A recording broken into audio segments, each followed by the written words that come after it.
हम future ready cities का निर्माण कर पाएंगे। ऐसे कई प्रश्न हैं जो हमारे सामने बड़ी चुनौती बन करके खड़े हुए। इस स्थिति में मैं समझता हूं कि पहली बार पॉलिसी मेकर्स की सोच में बदलाव आना शुरू हुआ है। पॉलिसी मेकर्स तथा अन्य स्टेक होल्डर्स को ये एहसास हुआ है कि अर्बन प्लानर्स समाज की समृद्धि और भारत की प्रगति के महत्वपूर्ण पिलर्स हैं और उनका संबंध मात्र बिल्डिंग और स्ट्रक्चर से नहीं है, बल्कि वह नागरिकों के लिए संपन्न और सुरक्षित समुदाय के निर्माता भी हैं। ये सच्चाई है कि शायद पहली बार प्रोफेशनल सर्किल से अलग हटकर आम जनजीवन में लोगों ने अर्बन प्लानर्स को अब गंभीरता से लेना शुरू किया है। इसके पीछे कारण सिर्फ स्मार्ट सिटी नहीं है, बल्कि वह सच्चाई है कि हमारे शहर आज न सिर्फ देश के ग्रोथ इंजन हैं, बल्कि वह आम नागरिकों के सपनों और उसकी आकांक्षाओं को पूरा करने के एकमात्र साधन है। बढ़ते अर्बनाइजेशन का सीधा संबंध एमिनिटीज़ नहीं बल्कि एस्पिरेशन से है। शहर और सपने एक दूसरे के पूरक बने, ये व्यवस्था हम कैसे बना सकते हैं। और इसलिए मैं मानता हूं कि शहर में बुनियादी ढांचे के पीछे लाखों इंसान हैं, उनकी ज़िंदगी है और करोड़ों लोगों के सपने।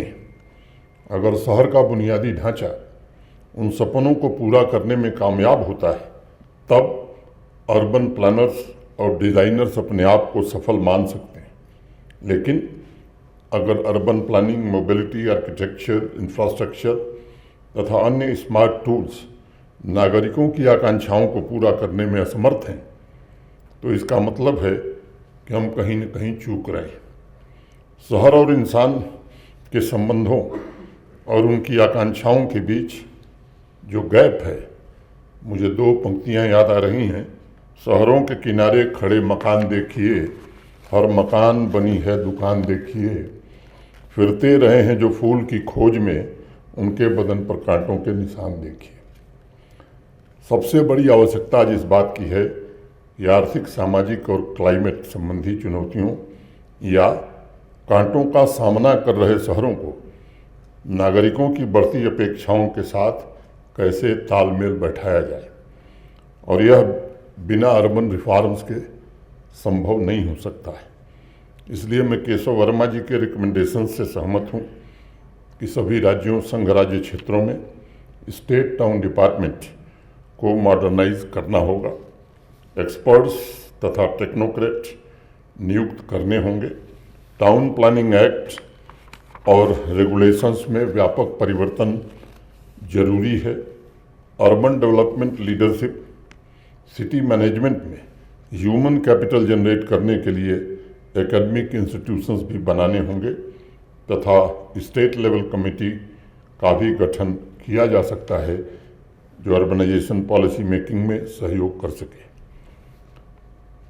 मैंने हाई लेवल कमेटी की जो 2023 की पहली रिपोर्ट है, उसको आपने जो दिया था मैंने देखने की कोशिश की।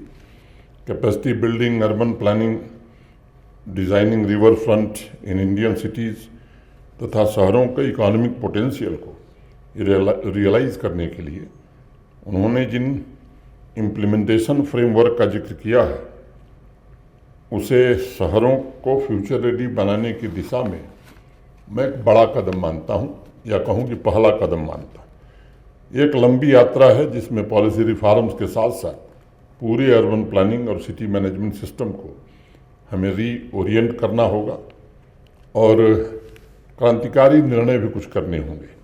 सामान्य तौर पर जब पॉलिसी मेकर्स किसी विषय पर नई नीतियों का निर्माण करने बैठते हैं, तो उनके सामने लाखों फीडबैक, रिकमेंडेशंस, रिसर्च ये होता है।